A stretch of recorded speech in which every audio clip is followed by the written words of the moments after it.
Hello friends, જય સ્વામિનારાયણ. કેમ છો? સ્વાગત છે તમારું મારા કિચનમાં.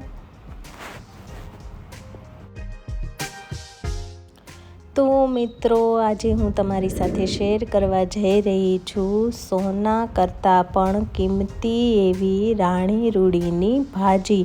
તો તમે જે વિડીયોમાં જોઈ રહ્યા છો તે રાણી રૂડીની ભાજીનો વેલો છે અને તેમાં તમે જોઈ રહ્યા છો જે ફૂલ છે તે આપણા વરસાદ ડોડીના ફૂલ તરીકે પણ ઓળખાય છે. વર્ષા ડોડીના ફૂલ પણ કહેવાય છે. વાછેટીની ભાજી પણ ઘણા લોકો કહે છે. ઘણા લોકો રાડા રૂડીની ભાજી પણ કહે છે. ઘણા લોકો રાણી રૂડીની ભાજી કહે છે. અમારે અહીંયા અમે આ ભાજીને રાણી રૂડીની ભાજી તરીકે ઓળખીએ છીએ, પણ અલગ અલગ દેશોમાં અલગ અલગ જગ્યાએ અલગ અલગ નામથી બધા લોકો તેને ઓળખે છે. તો તેને વર્ષા ડોડીના ફૂલ પણ કહેવામાં આવે છે. તો આ વર્ષા ડોડીના ફૂલ અથવા તો રાણી રૂડીની ભાજી પ્રોટીન, વિટામિન્સ અને કેલ્શિયમથી ભરપૂર હોય છે અને શરીર માટે બહુ જ ફાયદાકારક હોય છે. તેનામાં કફથી લઈને કેન્સર સુધીના રોગો મટાડવાની તાકાત ધરાવે છે આ રાણી રૂડીની ભાજી.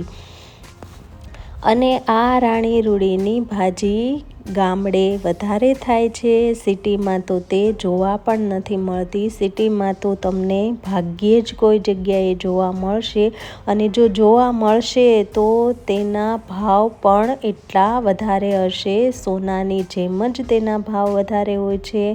આ રાણી રૂડીની ભાજી સિટીમાં તમને લગભગ 700થી 800 રૂપિયા સુધીની કિલો મળશે, અને એ પણ જો મળે તો લગભગ તો તે મળશે જ નહીં, પણ મળશે તો પણ તે એટલી મોંઘી હશે. તો તમે જોઈ શકો છો કે હું વિડીયોમાં તમને બતાવી રહી છું આ રાણી રૂડીની ભાજીના ફૂલ છે. તો આ ફૂલ છે તેના જ આપણે ભાજી બનાવીશું. આ ફૂલ જો તમે એમ જ ખાશો, પકાવ્યા વગરનું એટલે કે કાચું ખાશો, તો તમને તેનો સ્વાદ એકદમ ફણગાવેલા મગ જેવો જ લાગશે અને તમને બહુ જ ભાવશે. આ રાણી રૂડીની ભાજી ચોમાસામાં જ થાય છે, તેથી જ તેને વર્ષા ડોડીના ફૂલ અથવા તો વરસાદ ડોડીના ફૂલ તરીકે ઓળખવામાં આવે છે.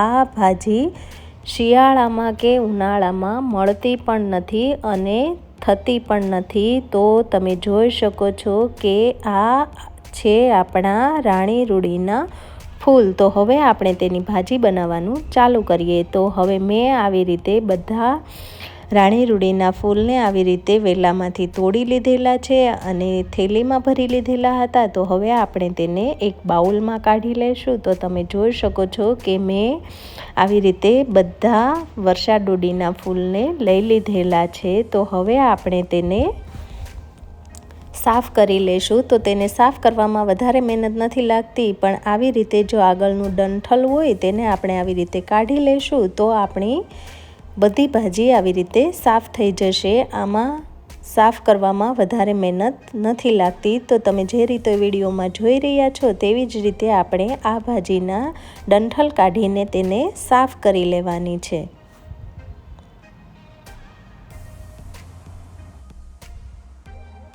તો તમે જોઈ શકો છો કે મેં બધા વરસાદ ડોડીના ફૂલને આવી રીતે ડંઠલ કાઢીને રેડી કરી લીધેલા છે અને સાફ કરી લીધેલા છે. તો હવે આપણે આવી રીતે 2 મીડિયમ સાઇઝના ટામેટાં લઈ લઈશું અને ટામેટાને આપણે આવી રીતે એકદમ નાના નાના ટુકડામાં પીસીસ કરી લઈશું.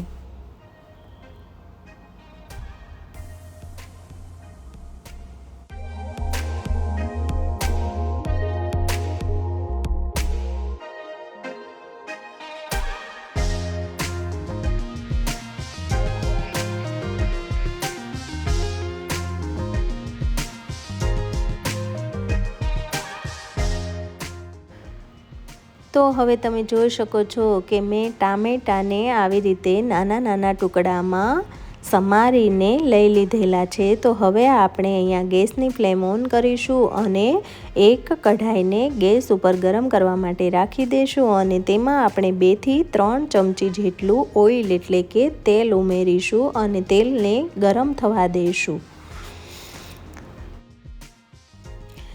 તેલ ગરમ થાય એટલે આપણે તેમાં અડધી નાની ચમચી જેટલી રાઈ અને અડધી નાની ચમચી જેટલું જીરું ઉમેરીશું અને અડધી નાની ચમચી હિંગ ઉમેરીશું અને અડધી નાની ચમચી જેટલી હળદર ઉમેરીશું અને આપણે જે ટામેટાં સમારીને રેડી કરેલા હતા તે ટામેટાં ઉમેરી દઈશું અને તેલમાં બધું બરાબર હલાવતા જઈશું અને મિક્સ કરતા જઈશું. તો હવે આપણે તેમાં સ્વાદ પ્રમાણે મીઠું ઉમેરીશું. તમે તમારા સ્વાદ પ્રમાણે મીઠું ઉમેરી શકો છો અને હવે આપણે તેમાં 1 થી 1.5 ચમચી જેટલું ધાણા જીરું પાવડર ઉમેરીશું અને 1 થી 1.5 ચમચી જેટલું લાલ મરચું પાવડર ઉમેરીશું અને અડધી ચમચી જેટલું તમે કાશ્મીરી લાલ મરચું પણ ઉમેરી શકો છો. મેં અહીંયા કાશ્મીરી લાલ મરચું અડધી ટેબલસ્પૂન જેટલું ઉમેર્યું છે અને હવે આપણે તેમાં થોડું એવું પાણી ઉમેરીશું. આપણે વધારે પાણી નથી ઉમેરવાનું અને હવે આપણે ટામેટાને સોફ્ટ થવા દઈશું અને થોડા પાકવા દઈશું. ટામેટાં સરસ રીતે કૂક થઈ જાય પછી આપણે તેમાં વર્ષા ડોડીના ફૂલ અથવા તો રાણી રૂડીની ભાજીને ઉમેરી દઈશું. તમે આ ભાજી ખાલી લસણ તેલમાં કકડાવીને પણ બનાવી શકો છો, પણ હું અહીંયા ટામેટાં સાથે બનાવી રહી છું. લસણ સાથે બનાવવાથી પણ એ બહુ જ સરસ લાગે છે. તો હવે આપણે ટામેટાં સાથે રાણી રૂડીની ભાજીને આવી રીતે મિક્સ કરી દઈશું. આ રાણી રૂડીની ભાજીને પાકવામાં એટલે કે બનવામાં વધારે સમય નથી લાગતો. તે લગભગ 5 થી 7 મિનિટમાં જ કૂક થઈને રેડી થઈ જાય છે.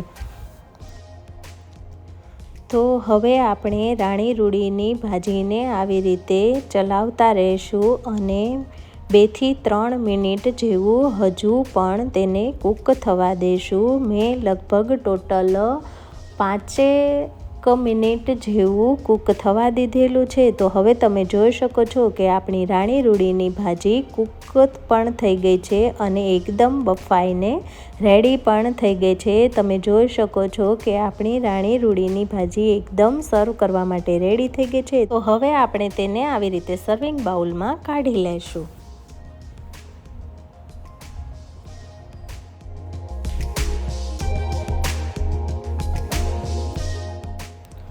તો તૈયાર છે આપણી ટેસ્ટી અને સ્વાદિષ્ટ એવી રાણી રૂડીની ભાજી અથવા તો વાછેટીની ભાજી અથવા તો રાડા રૂડીની ભાજી અથવા તો વર્ષા ડોડીના ફૂલ અથવા તો વરસાદ ડોડીના ફૂલની ભાજી. તમે કોઈ પણ નામ આપી શકો છો. હું તો અહીંયા તેને રાણી રૂડીની ભાજી જ કહું છું, પણ ઘણા લોકો તેને અલગ અલગ નામથી ઓળખે છે. તો એકદમ ખાવામાં ટેસ્ટી અને સ્વાદિષ્ટ એવી બનીને આપણી રાણી રૂડીની ભાજી રેડી થઈ ગઈ છે. તો જો તમને ક્યાંય બજારમાં મળી જાય તો એકવાર આ રાણી રૂડીની ભાજી ચોક્કસથી ટ્રાય કરજો. જો તમે ગામડે રહેતા હોવ તો ગામડે તો આ ભાજી ચોમાસામાં મળી જ રહે છે, પણ જો તમે સિટીમાં રહેતા હોય તો તમને આ ભાજી મળવી થોડી મુશ્કેલ છે. પણ જો તમે ક્યાંય પણ આ ભાજીને જોઈ જાઓ તો એકવાર લઈને ચોક્કસથી આ ભાજી ટ્રાય કરજો અને તમને આ ભાજી કેવી લાગે છે તેનો અનુભવ પણ મારી સાથે શેર કરજો અને મને કમેન્ટમાં જણાવજો કે તમને આ ભાજી કેવી લાગી. તો એકવાર આ ભાજી જરૂરથી ટ્રાય કરજો અને તેમાં પ્રોટીન, વિટામિન અને કેલ્શિયમ તો ભરપૂર માત્રામાં ભરેલા છે. તેથી જ તે કફથી લઈને કેન્સર સુધીના રોગો મટાડવાની ક્ષમતા ધરાવે છે. તો તે આ વાછેટીની ભાજીને સોના કરતાં પણ કિંમતી એટલે જ કહેવાય છે, કેમ કે તેમાં પ્રોટીન, વિટામિન અને કેલ્શિયમ ભરપૂર માત્રામાં હોય છે અને તે લગભગ બધા રોગો મટાડવાની તાકાત પણ ધરાવે છે. અને આ રાણી રૂડી તમને ચોમાસામાં જ મળશે. જ્યારે પહેલો વરસાદ થાય છે ત્યારે જ તેના ફૂલ આવવા લાગે છે અને આખું ચોમાસું તમને આ રાણી રૂડીની ભાજી મળી રહે છે. અને પછી ઉનાળામાં કે શિયાળામાં આ ભાજી થતી જ નથી, એટલે કે મળતી જ નથી. તો એકવાર જો તમને આ ભાજી મળી જાય તો એકવાર ચોક્કસથી ટ્રાય કરજો. અને હા, જો તમે હજુ સુધી મારી ચેનલને સબસ્ક્રાઈબ નથી કરી તો મારી ચેનલને જરૂરથી સબસ્ક્રાઈબ કરજો. અને જો તમને મારા વિડીયોઝ ગમતા હોય તો મારા વિડીયોઝને લાઈક અને તમારા ફેમિલી ફ્રેન્ડ્સમાં શેર કરવાનું ભૂલતા નહીં. તો ફરી મળીએ નવી રેસીપી સાથે. ત્યાં સુધી આવજો. બાય. જય સ્વામિનારાયણ. તો ફરી મળીએ નવી રેસીપી સાથે.